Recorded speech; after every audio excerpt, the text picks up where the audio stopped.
Hi everybody, welcome to our latest live video. I'm delighted to say today that I'm here with Sue Doyle. Sue's going to talk to us all about being organised in our lives. I'm sure we all kind of love that when we feel organised and everything's in place, both at home and work.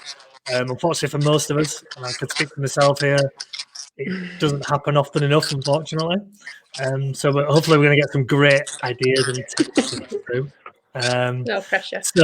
Yeah, no pressure, Sue. So before we go on, anyway, Sue, and I'll start asking you a few questions. Do you want to kind of introduce yourself? Tell us a bit about you. We'll go from there. Okay. Yeah. My name's Sue Doyle.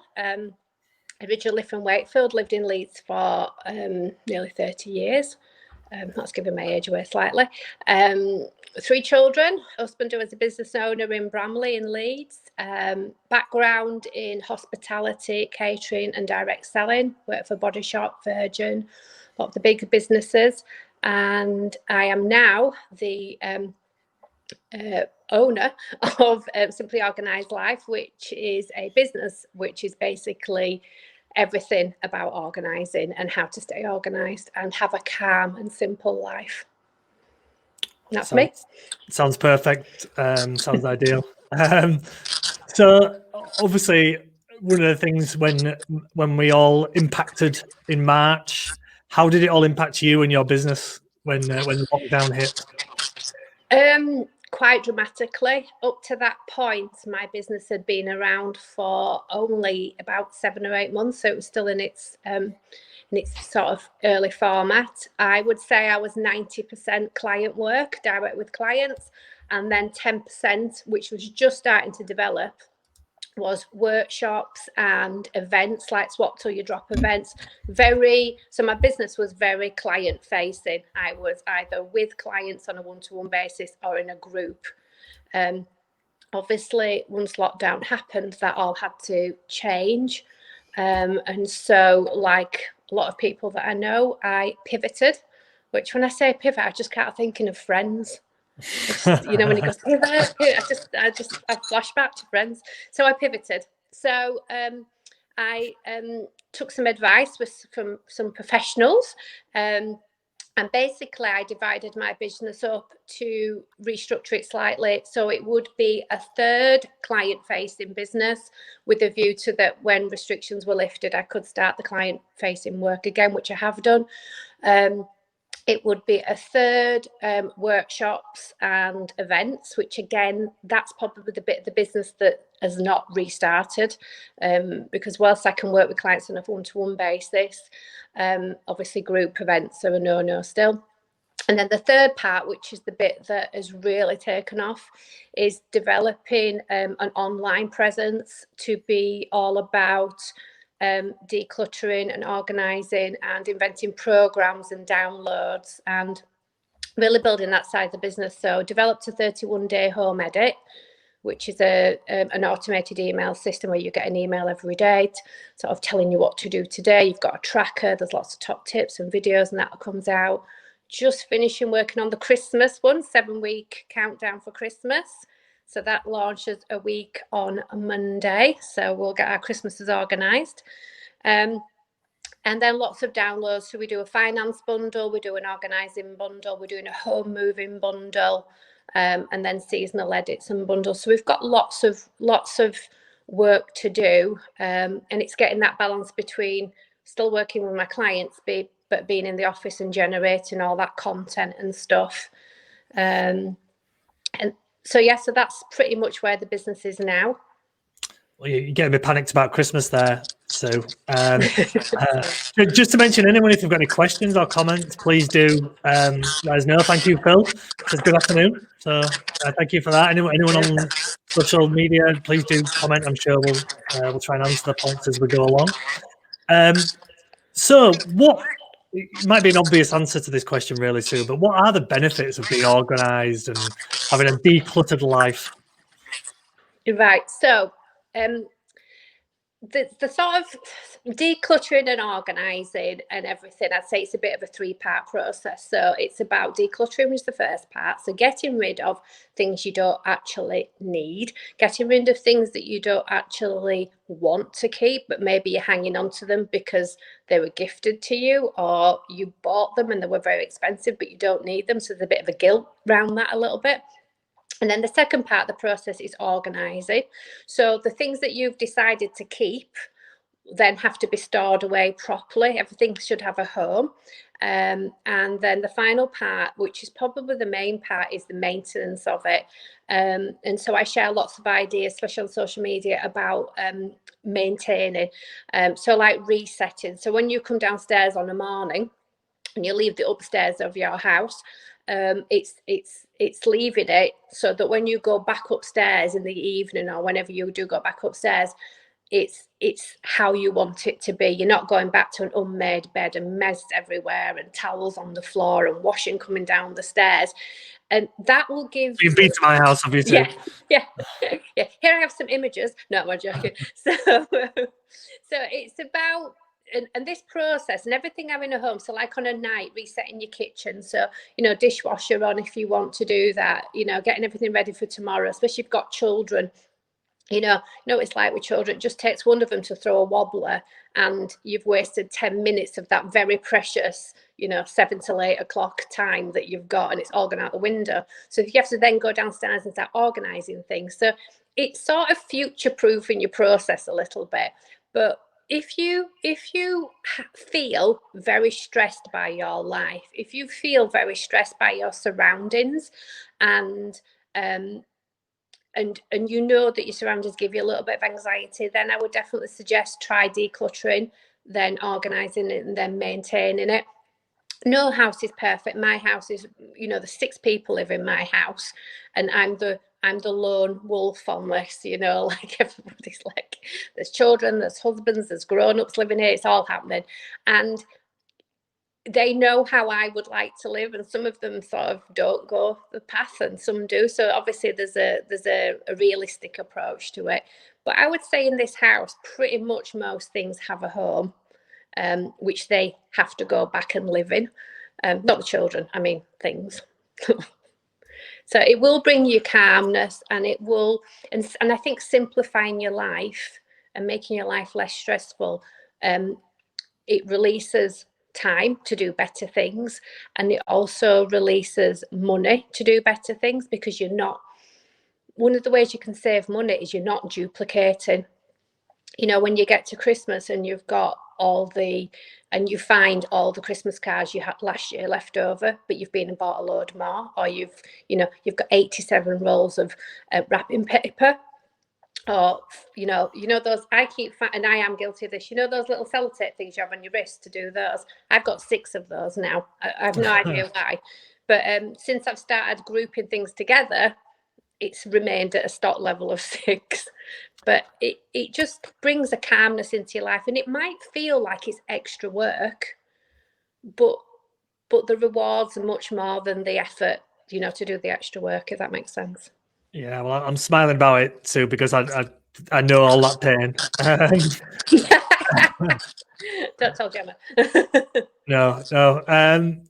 So why did you do what you do? How did you come into doing this?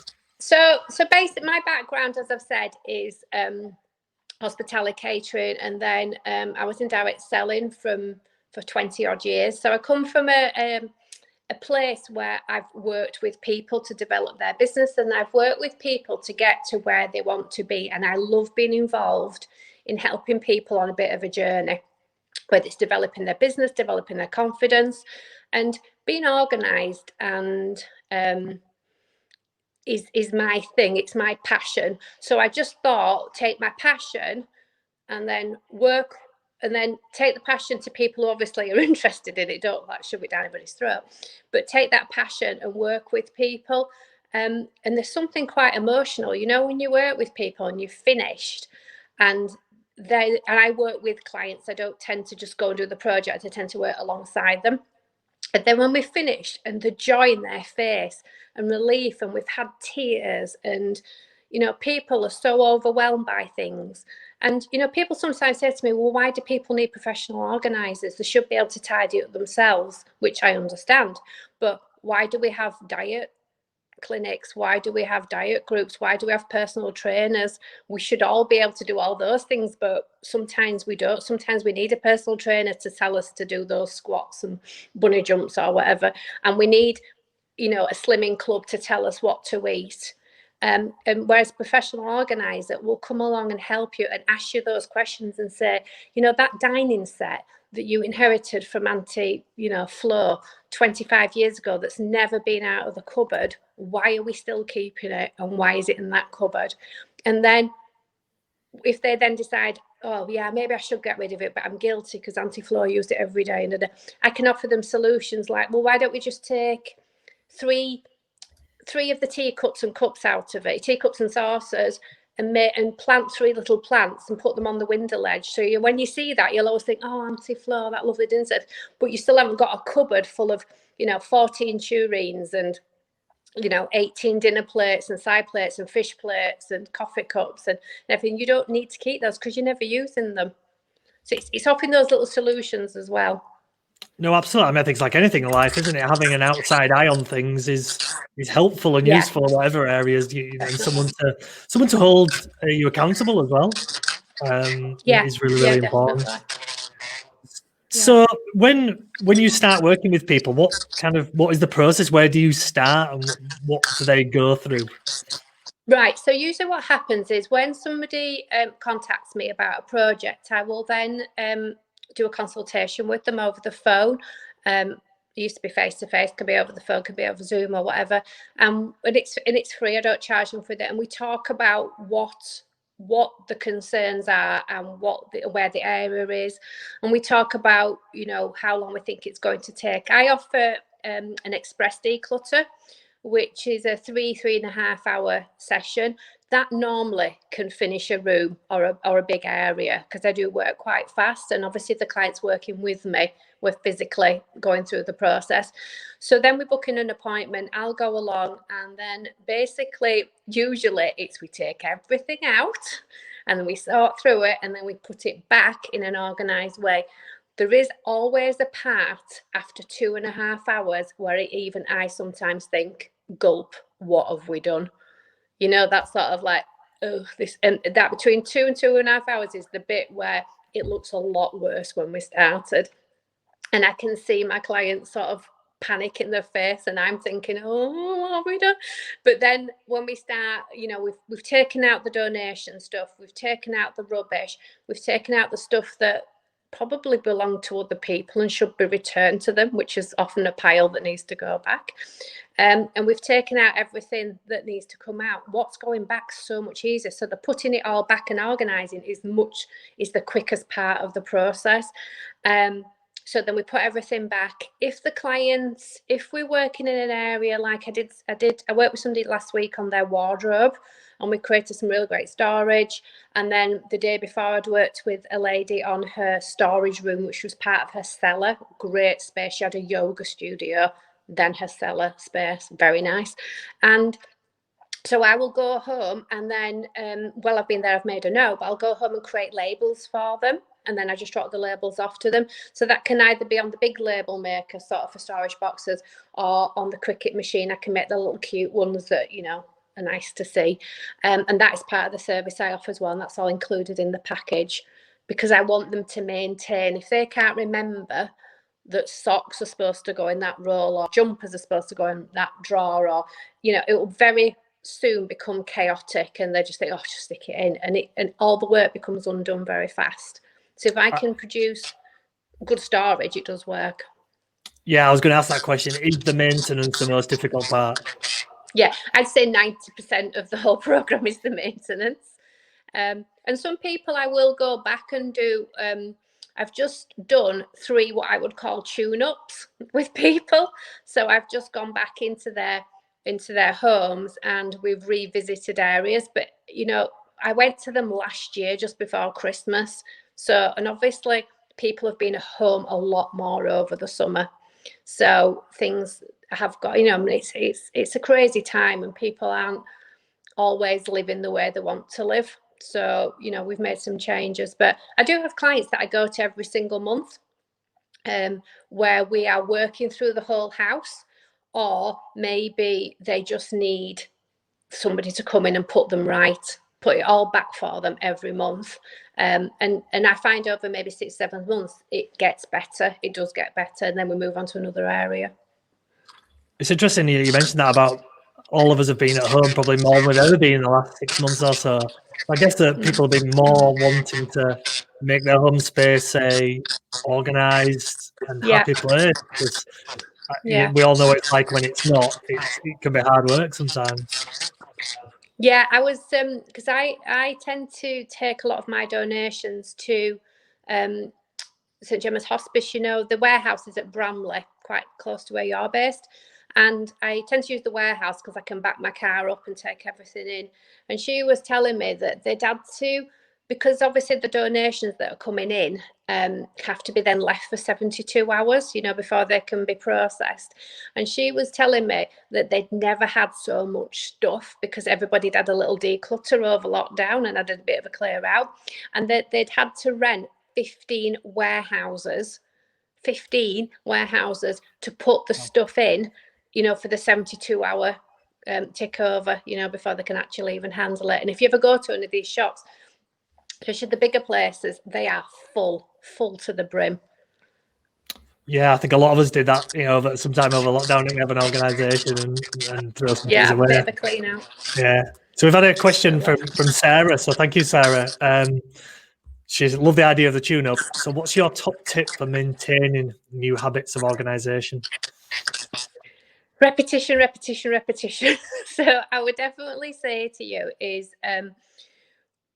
work with a plan. So create a plan, create an organisation plan. So it might be that every day you reset your home twice a day, upstairs on a morning, downstairs on an evening. So, you know, to that point of even fluffing the cushions, and think of it as a bit of a reward to yourself. When you come downstairs on a morning and the kitchen's clean and there's no cups everywhere, and you go into the lounge and it's tidy and there's no cups everywhere, it is a little bit of a present to yourself that actually I deserve to live in this nice place. I deserve to have the best in my home and enjoy it.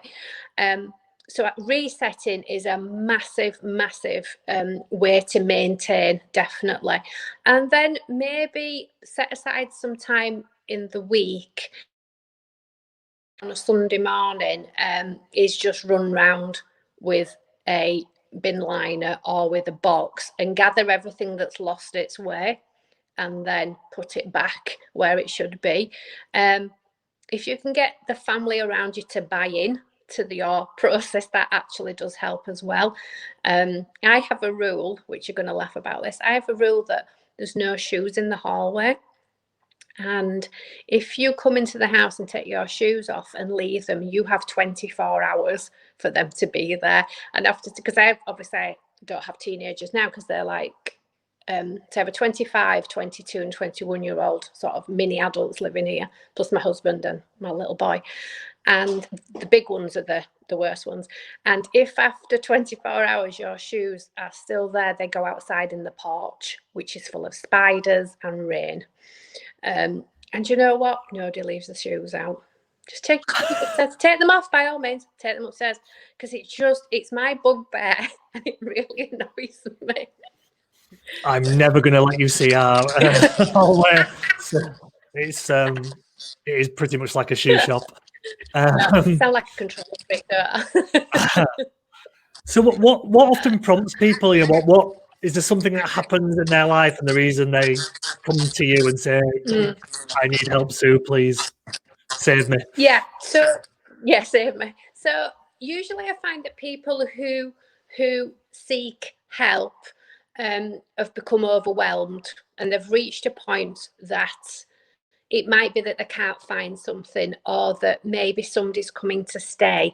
Before Christmas, I tend to do a lot. I mean, it'll be different this Christmas, unfortunately, but when people having lots of grannies and granddads and mums and dads coming for Christmas, suddenly I got a lot of work last year of reclaiming the spare room, you know, that's been you know, 11 months out of the year, it's the dumping room, and then suddenly it now needs to become a double bedroom, guest bedroom. So I do find that usually something happening means that actually, do you know what, we're going to have to do something about this. Or like I say, it could be that they just can't find something and it's just really wearing them down. Usually with most people, it's because they have too much stuff. It's not because they're unorganized.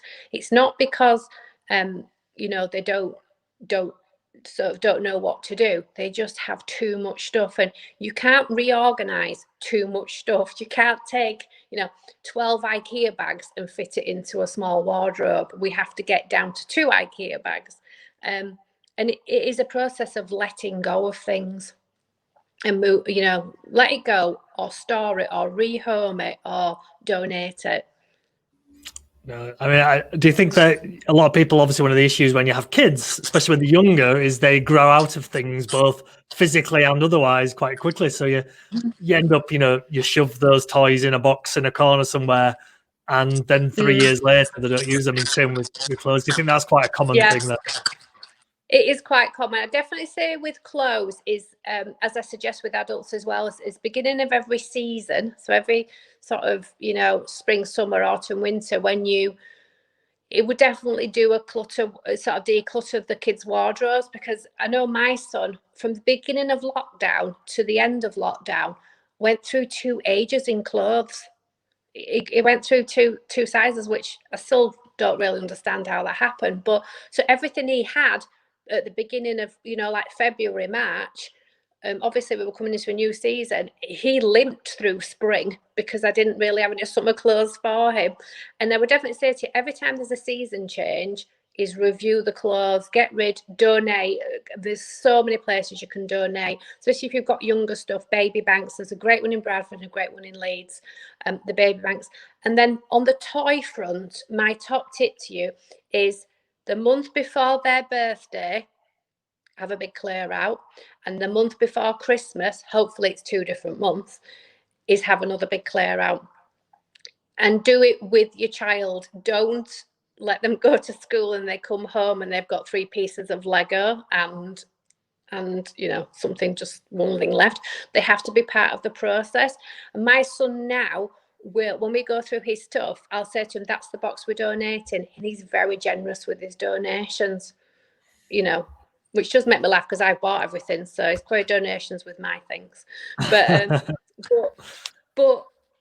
and then the other top tip for children's toys is categorize them. So have all the Lego together, have all the Playmobil together, have all the cars together.